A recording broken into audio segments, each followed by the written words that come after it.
VP Nurul হক নুরুর একটা video দেখলাম, কয়েকদিন আগে মানুষের দাঁড়ে দাঁড়ে যেয়ে পাও ধরে ভোট চাইলো, অথচ গতকাল মন্ত্রী হওয়ার পরে কিছু লোক রাস্তা আটকাইছে যে ভিপি নুরুল হক নুরুল সাহেব আপনি তো প্রতিমন্ত্রী হয়েছেন, দাঁড়ান, আপনার একটা কর্মী মারা গেছে, আপনি কি জানেন?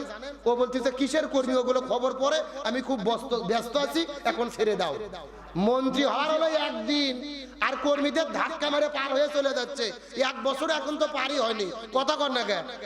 1 বছর চলে গেলে আরাদে স্বৈরাচারকে ফেল পালাবে, এই সমস্ত ভাব দেখেই বোঝা যায়। ভোটের আগে মামু খালু চাচা কোন লোক জমি লাগাচ্ছে, এমপি প্রার্থী দৌড়ে দিয়ে এর মধ্যে জড়িয়ে ধরে, মনে হয় খালা তো ভাই হয়, কথা কর না কেন? আর ভোটের পরে জমিত নামা তো দূরের কথা, সালাম দিলেও হাত তোলে না, এমন নেতা আছে না নাই? কথা একটাই, তেঁতুল গাছে যেরকম আপেল পাবেন না, একই রকম যদি ভালো মানুষকে নেতা না বানান, আলেমদেরকে নেতা না বানান, এমন ভালো ব্যবহার সমাজে পাওয়া যাবে না।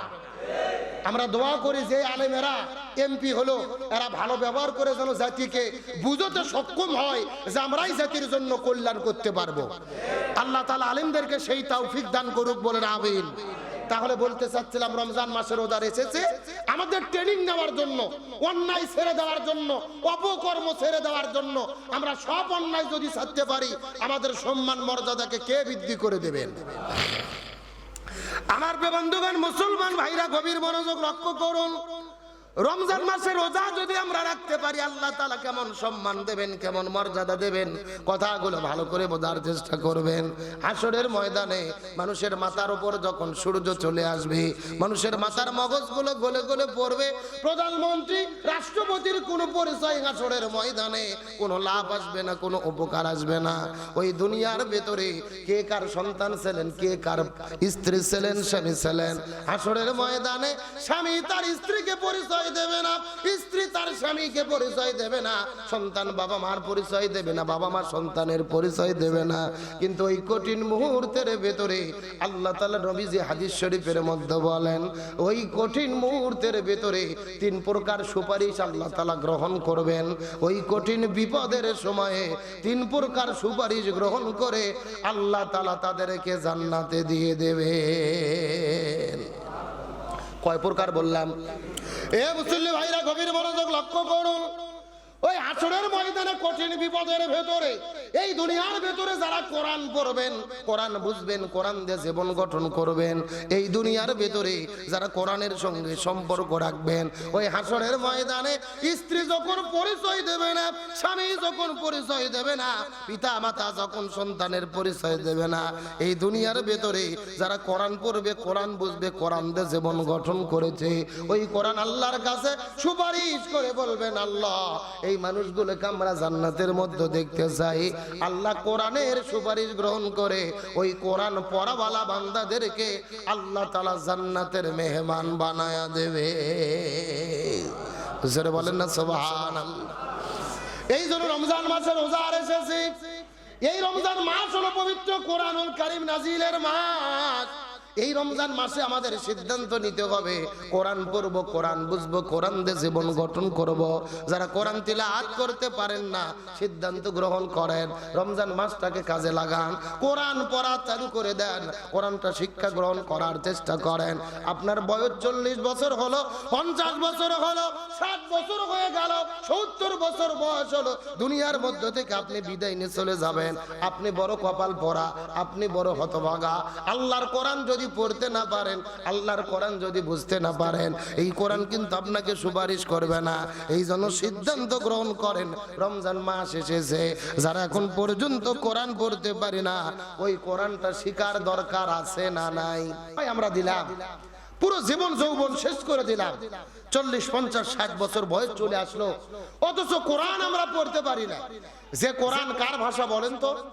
কোরআনের কথা কার কথা বলেন তো? আল্লাহ আমাকে কি বললো, আমাকে কি মেসেজ দিল, এটা আমি নিজে পড়তে পারি না, আমি এটা বুঝতে পারি না। আমার চাইতে তো বড় কপাল পোড়া, বড় হতভাগা এই দুনিয়াতে আর কেউ হতে পারে না। তাই আসুন সিদ্ধান্ত গ্রহণ করুন, যারা কোরআন পড়তে পারেন না, আরে ভাই একটা হুজুরকে ঠিক করেন, মসজিদের ইমামের কাছে যান, মসজিদের মুয়াজ্জিনের কাছে যান, কোরআন শিক্ষা অর্জন করা শুরু করেন। আপনি কোরআন পড়া যদি নাও পারেন, যদি শেখার চেষ্টা করেন, আপনি চেষ্টা করতে করতে যদি মারা যান, এই চেষ্টা করার ওসিলায় আল্লাহ তাআলা আপনাকে জান্নাতের মেহমান বানাবে। জোরে বলেন সুবহানাল্লাহ। তাহলে আমাদের চেষ্টা করার দরকার আছে না নাই? তাহলে আমরা যারা কোরআন পড়তে পারি না, আমরা কি সিদ্ধান্ত নিতে পারি আমরা কোরআন পড়া শিক্ষার চেষ্টা করব? চেষ্টা করতে পারবো তো ইনশাআল্লাহ? আর ভাই একটু জোরে ইনশাআল্লাহ বলেন না। 1 ঘন্টা করে সময় দেন, 30 মিনিট করে সময় দেন। যারা যে মসজিদে নামাজ পড়েন, মসজিদের মুয়াজ্জিন হোক, ইমাম হোক, যে কোনো হুজুর হোক, 30 মিনিট করে অন্তত ট্রাই করেন। আমি বিশ্বাস করি বেশি নয়, 2-3 মাস সময় যদি দিতে পারেন, আল্লাহ তাআলা আপনাকে কোরআন পড়ার মতো একটা তৌফিক দেবেন। তার কারণে আল্লাহ কোরআনের মধ্যে বলেছেন, ওয়ালাকাদ ইয়াসসারনাল কুরআনা লিযিকরি ফাহাল মিন মুদ্দাকির। আল্লাহ বলেন, আমি কোরআনকে মানুষের জন্য, পড়ার জন্য, বোঝার জন্য, জানার জন্য আমি আল্লাহ সহজ করে দিয়েছি। সুবহানাল্লাহ বলেন। তাহলে কোরআন যে সহজ, এটা কার কথা? আল্লাহ নিজে একই কথা 3 বার বলছেন। সূরা কলমের 17 নম্বর আয়াত, 22 নম্বর আয়াত, 32 নম্বর আয়াত, 40 নম্বর আয়াত, একই কথা আল্লাহ 4 বার বলেছেন যে তোমরা কোরআন ধরো, কোরআন পড়ো। আমি আল্লাহ কোরআনকে বোঝার জন্য, জানার জন্য সহজ করে দিয়েছি। সুবহানাল্লাহ বলেন। সুতরাং কোরআন আমাদের জন্য আল্লাহ সহজ করে দিয়েছেন। রমজান মাস এসেছে, আমরা যারা কোরআন পড়তে পারি না, আমরা কোরআন পড়ার জন্য পরিকল্পনা গ্রহণ করি, শিক্ষার জন্য পরিকল্পনা গ্রহণ করি। আল্লাহ আমাদের তৌফিক দান করুক। সকলে বলেন আমিন। আরো জোরে বলেন আমিন। রমজান মাস আছে, রমজানের একটা প্রস্তুতির দরকার আছে না নাই? বাংলাদেশে আমরা রমজানের প্রস্তুতি কেমনে নেব? আমাদের দেশে, আমাদের সমাজে রমজান মাসের প্রস্তুতি মানে হলো রোজার অন্তত 1 সপ্তাহ আগে 5 কেজি ছোলা বুট কিনতে হবে, 2 কেজি মিষ্টি, 2 কেজি গুড়, তারপরে 2 কেজি মুড়ি, বিটির বাড়ির দেওয়া লাগবে আপনার ওই খুরমা খেজুর, কিভাবে সাজা দেওয়া যায়, কিভাবে ডাল চিনি বুট কেনা যায়, 1 মাস ভালোভাবে খাওয়া যায়। এটা হলো আমাদের রমজানের প্রস্তুতি। কথা কর না গায়ে, এটা তো বাস্তবতা। রমজানের প্রস্তুতিকে আমরা বুঝি না। আমরা মনে করছি রমজানের প্রস্তুতি মানে বেশি করে খাওয়া, বেশি করে ছোলা কেন, বুট কেন, মুড়ি কেন, মাছ গোস্ত কিনে ফ্রিজ ভরে থাও, রোজার মধ্যে দাম বেশি হতে পারে। একেবারে বাজার ভালো করে করে ফ্রিজে রেখে দিয়েছি, ইচ্ছা মতো খাচ্ছি, ঘুম পাচ্ছি, এর নাম রোজার প্রস্তুতি নয়। রমজান মাসের প্রস্তুতি মানে হলো 1 মাস আমি কি করলে সুস্থতার সাথে রোজা রাখতে পারবো, 1 মাস আমি কিভাবে 30 দিন জামাতে তারাবির নামাজ আদায় করতে পারবো, 1 মাস আমি কিভাবে 5 ওয়াক্ত নামাজ জামাতে পড়তে পারবো, 1 মাস আমি কিভাবে আল্লাহর ইবাদত বন্দেগী বেশি বেশি ভাবে করতে পারবো। এই পরিকল্পনা নেওয়ার নাম হলো রমজান মাসের প্রস্তুতি গ্রহণ করা। কথা কর না গা, আমাদের কি সেই প্রস্তুতি আছে? বরং আমরা প্ল্যান করে রাখছি যে রমজান মাসে তারাবির নামাজ পড়বো, কোন মসজিদে জোরে 3G স্পিডে নামাজ হয় ওই মসজিদে নামাজ পড়া লাগবে। এমন মুসল্লি আছে না নাই? দেখবেন মসজিদের মধ্যে তারাবির নামাজ চলতেছে 3G 4G 5G, একেবারে যেই মসজিদের হুজুরের স্পিড যত, ওই মসজিদে তারাবির মুসল্লি তত। কথা কর না গা। অথচ তারাবি শব্দের অর্থ হলো ধীরে ধীরে পড়া। তারাবি মানে কিভাবে পড়া? ধীরে ধীরে পড়া। আর বাংলাদেশে তারাবি মানে হলো তাড়াতাড়ি পড়া, মানে যত তাড়াতাড়ি পড়া যায় তত ভালো। তারাবির নামাজের নামে তামাশা ঠাট্টা করা যাবে না ভাই। আপনি প্রয়োজনে কম পড়েন, ধীরে ধীরে পড়েন, হক আদায় করে পড়েন। তারাবি মানে হলো বিরতি দিয়ে দিয়ে পড়া। আপনি 4 রাকাত 8 রাকাত পড়লেন, শরীর ক্লান্ত, রাসূল বলতেছে আপনি একটু বসে থাকেন, পানি খান, খুরমা খান, মুড়ি খান, প্রয়োজনে 15 মিনিট শুয়ে থাকেন, রেস্ট নেন, আবারও নামাজ পড়েন। এটা হলো তারাবির নামাজের পদ্ধতি। আর আমাদের সিস্টেম হলো কিভাবে 30 মিনিটের ভেতরে 25 রাকাত নামাজ শেষ করে একেবারে খাইয়ে শোয়া যায়। এগুলো নামাজ না, নামাজের নামে ঠাট্টা তামাশা। নামাজ যদি পড়তে হয় হক আদায় করে পড়ার দরকার আছে না নাই? কথা বলেন না কেন?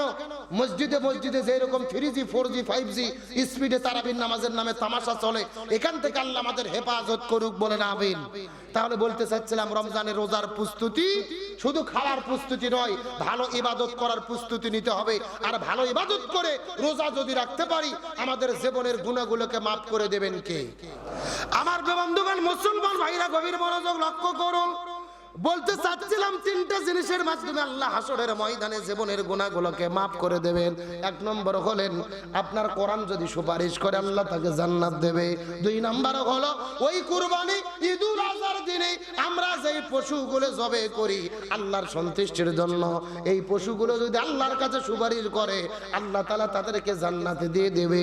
আর তিন নম্বর হলো এই দুনিয়ার ভেতরে রমজান মাসে রোজা যারা হক আদায় করেছে সঠিকভাবে রমজান মাসে রোজা পালন করেছে, হাসরের ময়দানে এই মানুষগুলো যদি বিপদের মধ্যে পড়ে যায় রোজা আল্লাহর কাছে দাঁড়িয়ে যাবে, আল্লাহ এই ব্যক্তিগুলোকে আমরা জান্নাতে দেখতে চাই না। এই মানুষগুলো রমজান মাসে রোজা পালন করেছে, তুমি আল্লাহ তোমাকে দেখে নাই, না দেখা আল্লাহকে ভয় করে কলিজার মধ্যে তুমি আল্লাহ তোমার ভয় নিয়ে দিনের বেলা ঘরের মধ্যে খাবার ছিল কোনো খাবার খায় নাই, হালাল স্ত্রী ছিল স্ত্রীর সঙ্গে প্রেম ভালোবাসা মহব্বত করে নাই, এই মানুষগুলো তুমি আল্লাহ তোমার সন্তুষ্টির জন্য রমজান মাসে রোজা এবং সিয়াম পালন করেছে, আমরা এই মানুষগুলোদেরকে জান্নাতের মধ্যে দেখতে চাই। আল্লাহ বলবে এ রোজা এ সিয়াম তোমরা যখন এই সমস্ত ব্যক্তিদের জন্য সুপারিশ করেছো আমি আল্লাহ তাআলা ঘোষণা করে দিলাম রে তোমরা যাও খুঁজে বের করো যারা হক আদায় করে ঈমান এবং ইহতিসাবের সঙ্গে রমজান মাসে রোজা পালন করেছে, এই রোজাদার ব্যক্তিদেরকে বের করে তোমরা আল্লাহর জান্নাতের মধ্যে ঢোকায়া